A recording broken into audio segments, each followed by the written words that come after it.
అందరికీ నమస్కారం. నా పేరు Archana. Welcome to mysterious stories. ఈరోజు కథ ప్రేయసికి. ఇక రోజులు అలా సాఫీగా సాగుతున్నాయి. ఓయ్, ఏంటి సొల్లు కార్చుకుంటూ అలా చూస్తున్నావు? అంత నచ్చిందా? చిచి, ఊరికే చూశానే, క్యాజువల్గా చూడ్డానికి కూడా తప్పేనా అన్నాడు ఆరుష్. నువ్వు క్యాజువల్గా చూసినట్లు లేదు, కామంతో చూసినట్లుంది. అయ్యో రామా, మీ ఆడవాళ్ళు పుట్టాక అనుమానం పుట్టిందో, అనుమానం పుట్టాక మీ ఆడవాళ్ళు పుట్టారో తెలీదు కానీ మీ అనుమానాలతో మమ్మల్ని చంపేస్తున్నారే. కోపంతో చూస్తూ ఊగిపోతూ ఉంది ప్రియా. ఒసేయ్, అలా చూడకు, నేను నార్మల్గానే చూశాను కానీ అంటుంటే ఆ అమ్మాయి ఆరుష్ దగ్గరికి వచ్చి అతని చెయ్యి పట్టుకొని లాక్కెళ్ళి అతనితో డ్యాన్స్ వేస్తూ ఉంది. ఇక్కడ ప్రియా మాత్రం ఫేస్ నల్లగా పెట్టుకొని చూస్తూ ఉంది. అదొక పెద్ద మాల్, అందులో ఏదో సినిమా షూట్ జరుగుతోంది. షూటింగ్ మధ్యలో సెలబ్రిటీ వచ్చి ఆరుష్ చెయ్యి పట్టి లాక్కెళ్ళింది. ఇక్కడ ప్రియా మాత్రం కోపంతో కిల్లింగ్ లుక్స్తో చూస్తూ ఉంది. సాల్సా డాన్స్ చేస్తూ ఆరుష్ బుగ్గ మీద ముద్దు పెట్టి బాయ్ చెప్పింది. ప్రియా కోపంగా వెళ్ళి ఆరుష్ చెయ్యి పట్టి లాక్కెళ్ళింది. మాట్లాడు బేబీ. ఏంట్రా మాట్లాడేది? ఏది పడితే అది వచ్చి లాక్కెళ్తుంటే సొల్లు కార్చుకుంటూ వెళ్ళిపోతావా? చీ, నువ్వు డీసెంట్ అనుకున్నాను, ఇంత చీప్గా బిహేవ్ చేస్తావనుకోలేదు అని మూతి తిప్పేసుకుంటుంటే, ఒసేయ్, నేను చీప్గా ఎక్కడ బిహేవ్ చేశానే? అది ఎవరితో వచ్చి నన్ను లాక్కెళ్తుంటే నేనేం చేయాలి? నువ్వు పాలు తాగి చిన్న పిల్లాడి మరి చూస్తూ ఊరుకోవడానికి.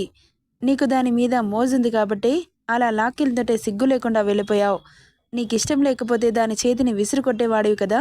అలా చేయలేదు కాబట్టే లాక్కెళ్తున్నా చూస్తూ ఊరుకున్నావు అంటూ ఇంట్లోకి విసవిస నడుస్తూ వెళ్ళిపోయింది.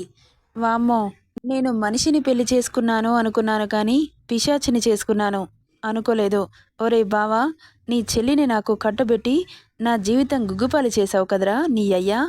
హో, సారీ మావయ్య, మధ్యలో నిన్ను తిట్టినందుకు అంటూ తన వెనకాలే వెళ్ళాడు ఆరుష్. ప్లీజ్ బేబీ, నేను చెప్పేది ఒక్కసారి అర్థం చేసుకోవే.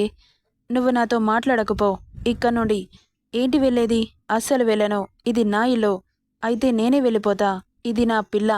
నిన్ను కూడా వెళ్ళనివ్వను అంటూ ఆమెను ఒడిలోకి తెచ్చుకుంటూ అన్నాడు. ముడుచుకున్న పెదాలపై ముద్దు పెట్టి, సారీరా, తను అలా లాక్కెళ్తుందని అనుకోలేదు, సడన్గా జరిగిపోయింది అని గిలిగింతలు పెట్టాడు. నవ్వింది ప్రియ. హమ్మయ్య, నవ్వేశావా? మిమ్మల్ని కూల్ చేయడం అంటే ప్రపంచ యుద్ధం చేయడం బెటరే అంటూ ఐస్ చేశాడు. ఇక్కడ ఏమైందను? ఏం లేదండి, మార్నింగ్ నుండి కాస్త ఒంట్లో నల్లతగా ఉంది. నేను ఈరోజు హాస్పిటల్కి రాను, మీరే వెళ్ళండి. ఏమైంది? ఎందుకలా డల్గా ఉన్నావు అంటూ వచ్చింది రాజ్యం. ఏమో అత్తయ్య, మార్నింగ్ నుండి ఒంట్లో నలతగా ఉంది, ఏం తినాలని అనిపించట్లేదు, వికారంగా అనిపిస్తోంది. అయ్యో అవునా, డాక్టర్ని పిలిపించనా అంటుంటే, నీకేమైనా మతిపోయిందా మమ్మీ? ఎదురుగా చెట్టంతా డాక్టర్ని పెట్టుకొని డాక్టర్ని పిలుస్తానంటున్నావు. మరి నీ పెళ్ళానికి ఏమైందో నువ్వే చూడొచ్చు కదరా. అదే చూద్దామని అనుకుంటున్నాను. తమరొచ్చి డాక్టర్కి కాల్ చేయనా అని కోడలికి సలహా ఇస్తున్నారు. అబ్బో, నీ పెళ్ళానికి నువ్వే వైద్యం చేసుకో అంటుంటే నవ్వి ఒళ్ళు చూశాడు. కాస్త వేడిగా ఉంది. అయ్యో ఫీవర్ ఉంది అను, ఏమైనా తిని ట్యాబ్లెట్ వేసుకో. నాకేం తినాలనిపించట్లేదండి అంటుంటే రెస్ట్ పట్టుకొని చూశాడు. అవును, పీరియడ్స్ మిస్ అయ్యాయి కదా అన్నాడు నవ్వుతూ. అవును అన్నట్లు తలూపింది. అయితే మన కష్టానికి ఫలితం దక్కిందోయ్. మనకు ఇంకొన్ని రోజుల్లో ఇంకో బుజ్జి బేబీ రాబోతోంది. మమ్మీ, నీ కొడుకు పొలంలో మొలకలొచ్చాయే అంటుంటే వాళ్ళమ్మని ఎత్తుకొని గిరగిరా తిప్పాడు అగస్త్య. రే ఆపరా, తిప్పాల్సింది నీ పెళ్ళాన్ని, నన్ను కాదు. నో మమ్మీ, నువ్వు నానిగా ప్రమోట్ అయ్యావు అంటుంటే నవ్వుకుంది యాను. ఓ మై మమ్మీ, నే విన్నా ఓ తీయని వార్త, త్వరలోనే డాడీ నేవుతానంట అంటూ హ్యాపీనెస్ మొత్తం అతడి ఫేస్లోనే ఉందా అన్నంత హ్యాపీగా అన్నాడు అగస్త్య. ఇక అనుని గట్టిగా చుట్టేసి ముద్దులతో ముంచెత్తాడు. రేయ్, మీ ముద్దులు రూమ్కి వెళ్ళి పెట్టుకోండ్రా, నా ముందే నీ తుంటరి పనులేంటి అంటుంటే, నీకు తెలియని ముద్దులా మమ్మీ అంటుంటే, అబ్బబ్బా, ఎలాగైనా ఉండని, నేను నా కోడలికి చల్లటి ఆరెంజ్ జ్యూస్ స్వీట్స్ చేసుకొని వస్తాను అంటూ వెళ్ళింది కిచెన్లోకి. ఇక అనుని అమాంతం లిఫ్ట్ చేసి రూమ్కి తీసుకెళ్లాడు. ఏంటండి మీరు అత్తయ్య ముందు ఏంటా పనులు అంటుంటే, మా మమ్మీ ఏమనుకోదు కానీ నువ్వేం టెన్షన్ పడకు అంటూ రూమ్కి తీసుకెళ్లి గిరగిరా తిప్పుతుంటే, ఆపండి, కళ్ళు తిరుగుతున్నాయి అనింది. మెల్లగా దింపి బెడ్ మీద కూర్చోబెట్టాడు. థ్యాంక్ యూ బంగారం, థ్యాంక్ యూ సో మచ్. ఇంత త్వరగా గుడ్ న్యూస్ చెబుదాం అనుకోలేదు. ఈ గుడ్ న్యూస్ని అమ్మ వాళ్ళతో షేర్ చేసుకుంటాను. ఓకే బేబీ, ఇదిగో కాల్ చేసి చెప్పు అంటూ మొబైల్ తీసి అను చేతిలో పెట్టాడు. నిజమా తల్లి, ఇంత గుడ్ న్యూస్ చెప్పావో నా బంగారం. అయితే నేను త్వరలోనే అమ్మమ్మ పోస్ట్కి వెళ్తానన్నమాట అని నవ్వింది అంజు. నేను ఈ విషయం మీ డాడీకి చెబుతాను అంటూ అను కాల్ కట్ చేసి హర్షకి చేసింది. మీరు త్వరలో తాతయ్య కాబోతున్నారు హర్ష సార్ అనింది అంజు. ఏం మాట్లాడుతున్నావు అంజు? అవునండి, మీ కూతురు కన్సీవ్ అయింది. హో, గుడ్ న్యూస్. అయితే నా బేబీని చూడాలి. నేను వస్తున్నాను, రెడీగా ఉండు, వెళ్దాం అంటుంటే సరేనండి అంటూ సంబరంగా కాల్ కట్ చేసి సింధుజకి నిత్యకి కాల్ చేసింది. అప్పుడే పైనుండి దిగుతున్న ఆరు, అత్తయ్య ఏంటి ఇంత హ్యాపీగా ఉంది అంటూ, అత్తయ్య ఏమైంది మీకు ఇంత హ్యాపీగా ఉన్నారు? నీకు తెలుసా ఆరు, అను నిన్ను అత్తయ్యని చేసింది అనగానే నిజమా అని మెరిసే కళ్ళతో అనింది. అవును ఆరు, చాలా గుడ్ న్యూస్ చెప్పారు అత్తయ్య. ఈ విషయాన్ని మీ అబ్బాయికి చెబుతాను అంటూ రూమ్లో ఉన్న మొబైల్ కోసం వెళ్ళింది. ఇక అతనికి కాల్ చేసి హలో సార్, చెప్పు ఆరు, ఏం చేస్తున్నావు చిన్న? ఆఫీస్కి వెళ్ళి ఏం చేస్తారే? పిచ్చి క్వశ్చన్లు వేసి నా టైం వేస్ట్ చేస్తావు? మీ టైం వేస్ట్ చేయడానికి చేయలేదులేండి, మీకు గుడ్ న్యూస్ చెప్పడానికి చేశాను. ఏంటి బేబీ, నాకు గిఫ్ట్గా ఇంకో బేబీని ఇస్తున్నావా ఏంటి అంటుంటే, నేను కాదు మీ చెల్లెలు ఇస్తుంది అనగానే నిజమా అన్నాడు ఎగ్జైటింగ్గా. అవును, త్వరగా రండి అనుని చూడాలనుంది అనగానే ఇప్పుడే వస్తున్నాను అంటూ ల్యాపి క్లోజ్ చేసి బయలుదేరాడు. క్యాబిన్ బయటకు రాగానే హర్ష ఎదురుపడడంతో డాడ్, మీరు తాతయ్య పోస్ట్కి ప్రమోట్ అయ్యారు అంటూ గట్టిగా చుట్టేశాడు హర్షని. అవును కన్నా, నాకు ఇప్పుడే తెలిసింది. సరే పదండి, చెల్లిని చూడాలనుంది అంటుంటే నవ్వి సరే అని అక్కడి నుండి బయలుదేరారు. అగస్త్య హాస్పిటల్కి వెళ్లకుండా సతీ సేవలో మునిగిపోయాడు. ఇక రూమ్కి వచ్చారందరూ. మమ్మీ, డాడీ అంటూ అను బెడ్ మీద నుండి లేస్తుండగా వద్దు తల్లి, పడుకో అంటూ వాళ్ళే తన దగ్గరికి వెళ్ళి హత్తుకున్నారు. అనుని కంగ్రాట్స్ అను అనింది ఆరు. హత్తుకొని కంగ్రాట్స్ అన్నాడు హర్షిత్ ఆమె నుదుటిన ముద్దు పెడుతూ.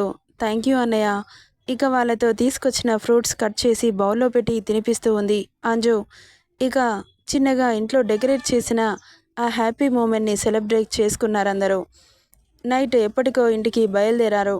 ఏమైందారో అలా డల్గా ఉన్నావు అంటుంటే, మన బేబీ కూడా ఉంటే ఇంత పెద్దగా అయ్యేదో కదా అనగానే ఆమెని అలాగే చూసి తల నిమురుతూ, నువ్వేం టెన్షన్ పడకు, మనం బాగా కష్టపడి ఇంకో బేబీని ప్రొడ్యూస్ చేద్దాం అంటుంటే నవ్వింది చిన్నగా. ఇక్కడ అంజు, ఆరు బేబీ చనిపోకపోయి ఉంటే ఇప్పుడు మన ఇంట్లో కూడా సందడుండేది. మన చేతుల్లో ఏముంది అంజు, అలా కావాలని రాసిపెట్టింది జరిగిపోయింది అంటుంటే అది నిజమే. ఇక ఇంటికి చేరుకున్నారు. అనుకి 5 months వచ్చాయి. అగస్త్య హాస్పిటల్కి వెళ్లకుండా అనునే చూసుకుంటున్నాడు. అంజు తీసుకెళ్తానంటే కూడా పంపించలేదు. తనకి చూడాలనిపించినప్పుడు వస్తున్నారు అనుని చూసి వెళ్ళిపోతున్నారు. అంజు, హర్ష. ఇక అనుకి శ్రీమంతం చేయాలని రాజ్యం ఆంటీతో మాట్లాడింది అంజు. పెద్దగా ఆర్భాటంగా కాకుండా ఓన్లీ ఫ్యామిలీ మెంబర్స్తో ఇంట్లోనే జరిపారు. తన బమ్ పెరుగుతున్న కొద్దీ క్యూట్గా బబ్లీగా తయారైంది అను. ఆమెను చూసి నువ్వేంటి బేబీ ఇంత ముద్దుగా తయారవుతున్నావు? ప్రెగ్నెంట్తో ఉన్నప్పుడు అమ్మాయిలు ఇంత అందంగా ఉంటారా? చూస్తుంటే కొరుక్కొని తినేయాలనిపిస్తోంది అంటూ ఆమెని హత్తుకున్నాడు. భర్త కౌగిల్లో ఒదిగిపోయింది అను. హర్షిత్కి ఇష్టమైన గోంగూర, మటన్ కర్రీ, ఫిష్ ఫ్రై, రొయ్యల వేపుడు చేయడంలో పడింది ఆరు. నేను కూడా హెల్ప్ చేస్తా ఆరు. నువ్వు ఒక్కదానివే ఇవన్నీ ఎలా కుక్ చేస్తావు? పర్వాలేదు అత్తయ్య, ఈ వండిన వంటలని అను కోసం కూడా తీసుకెళ్దాం. తనకి ఏది ఇష్టమైతే అది తింటుందిగా అంటుంటే నవ్వి సరే అంది. ఇక మొత్తం కుక్ చేసి అలసిపోవడంతో సోఫాలో కూర్చుంది. అన్ని ప్రిపేర్ చేసి ఆఫ్టర్నూన్ లంచ్కి ఇంటికి రమ్మనడంతో వచ్చేశాడు హర్షిత్. వంటలు గుమగుమలాడిపోతున్నాయి అంటుంటే నవ్వింది చిన్నగా. ఇక అందరూ లంచ్కి కూర్చున్నారు. అత్తయ్య మీరు కూర్చోండి, ఈరోజు నేనే వడ్డిస్తాను అంటుంటే అదేం కుదరదు కానీ నువ్వు కూడా కూర్చో, అందరం కలిసి సర్వ్ చేద్దాం అంటుంటే కూర్చుంది హర్షిత్ పక్కనే. ఇక ఎవరికి వారే సర్వ్ చేసుకొని తింటుండగా కడుపులో వికారంగా అనిపించి పరిగెత్తింది బేషన్ దగ్గరికి. మార్నింగ్ తిన్న 2 ఇడ్లీలతో సహా వచ్చేసింది. ఏమైంది ఆరు అంటూ కంగారుగా వచ్చారు అందరూ. ఆరు నవ్వుతూ చూస్తూ 2 ఫింగర్స్ని చూపించింది. అందరూ ఒక్కసారిగా షాక్ అయ్యి తర్వాత ఆరు అన్నారు. అనింది ఆరు. హో అని అరిచి గట్టిగా హత్తుకొని ఆమెను ఎత్తుకొని తిప్పాడు హర్షిత్. అంజు, హర్ష ఆనందానికి అవధులు లేకుండా పోయాయి. హర్షిత్ సంతోషమైతే చెప్పనవసరం లేదు.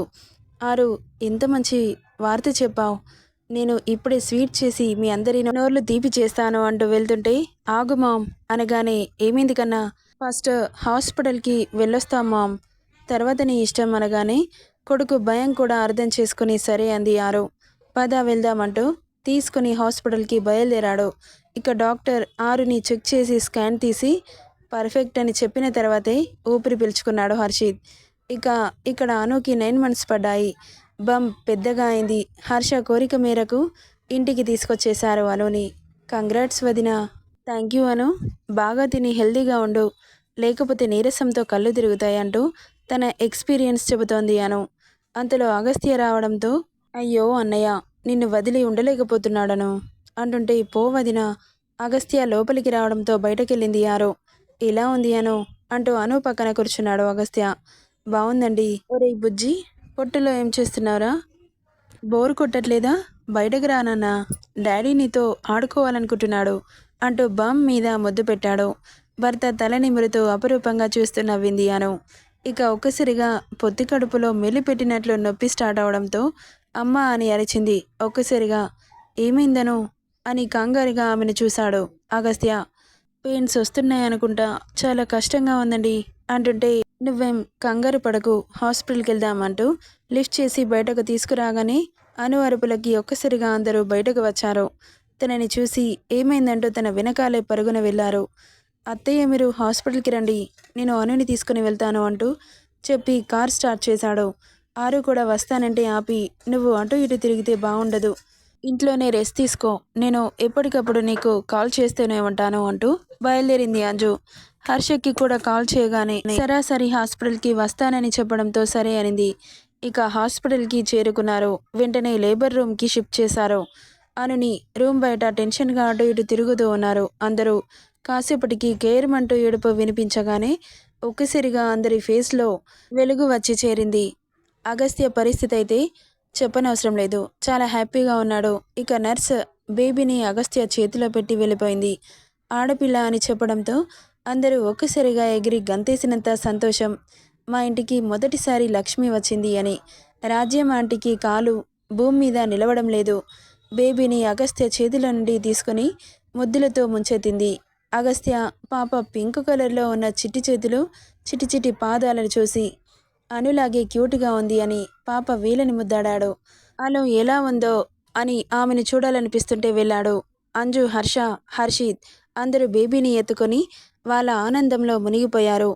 ఇక్కడ అనుని చూసి చిన్నగా నవ్వి, ఎలా ఉంది బేబీ అని మృదువుగా అడిగాడు అగస్త్య. పర్లేదు, కాస్త పెయిన్స్ ఉన్నాయి అని చెప్పింది. డాక్టర్ అనుని చెక్ చేసి, మీ వైఫ్ చాలా పెయిన్ భరించింది, గ్రేట్ అంటుంటే ఆమెను చూశాడు ప్రేమగా. ఒక తల్లి బిడ్డకి జన్మనిస్తుంటే మరో జన్మ ఎత్తుతుందా అని అతడి మనసులో ఆమె మీద గౌరవం, ప్రేమ రెట్టింపయ్యాయి అతనికి. ఇక అందరూ లోపలికి వచ్చి అనుని విష్ చేసి హాస్పిటల్లో 3 డేస్ ఉండి ఇంటికి బయలుదేరారు. పాప బారసాల హర్ష ఇంట్లోనే ఘనంగా చేశాడు. ఇక్కడ బావా, నాకు పుల్ల పుల్లగా ఏదైనా తినాలనిపిస్తోంది అనింది. ల్యాప్టాప్లో వర్క్ చేసుకున్న ఆరుష్ దగ్గరికి వచ్చి, ప్రియా, పుల్ల పుల్లగా తినాలనిపిస్తే టామరిన్ కిచెన్లో ఉంటుంది, వెళ్ళి తిను. అది కూడా చెప్పాలా? అది కాదు బావా, నాకు కచ్చా మ్యాంగోస్ తినాలనిపిస్తోంది, ఇది సీజన్ కాదు కదా. ఏమో, నాకు ఇదంతా తెలీదు, నాకు మ్యాంగోస్ కావాల్సిందే. అదేంటే, సీజనల్ ఫ్రూట్స్ కానప్పుడు తీసుకురమ్మంటే ఎక్కడి నుండి తీసుకురావాలి అంటుంటే అలిగి బెడ్డెక్కేసింది ప్రియా. వామ్మో, మళ్ళీ అలిగావా తల్లి? ఇప్పుడు నేను ఏం చెప్పి నీ అలుగ తీర్చాలో నాకైతే అర్థం కావట్లేదు. నీ సత్యాగ్రహాలు ఆపవే కాస్త అంటుంటే ఏం మాట్లాడలేదు ప్రియా. సర్లే, ఏదో ఒకటి చేసి తీసుకొస్తాను అంటూ వెళ్తుంటే చెయ్యి పట్టి ఆపి, అబ్బా ట్యూబ్లైట్, నీకు అసలేం అర్థం కాదు కదా.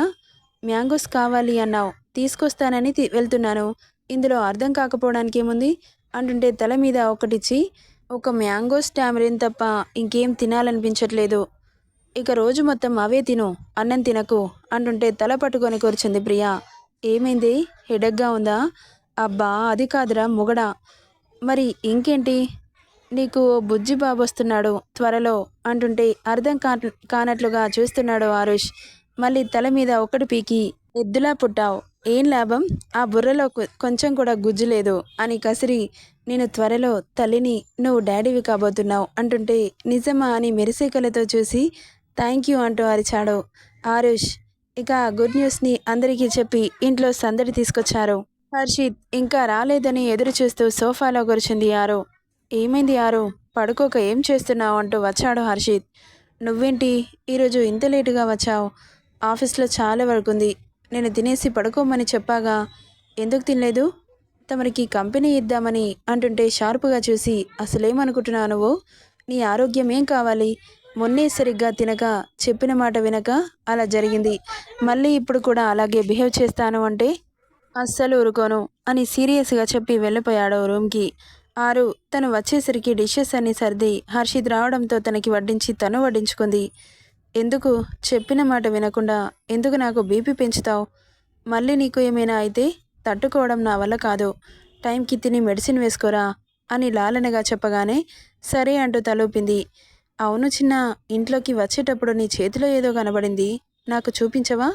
నువ్వు తిను, తిన్న తర్వాత ఇస్తాను కానీ అంటుంటే సరే అంటూ ఇద్దరూ తినేసి కాసేపు గార్డెన్లో వాక్ చేస్తూ ఉన్నారు.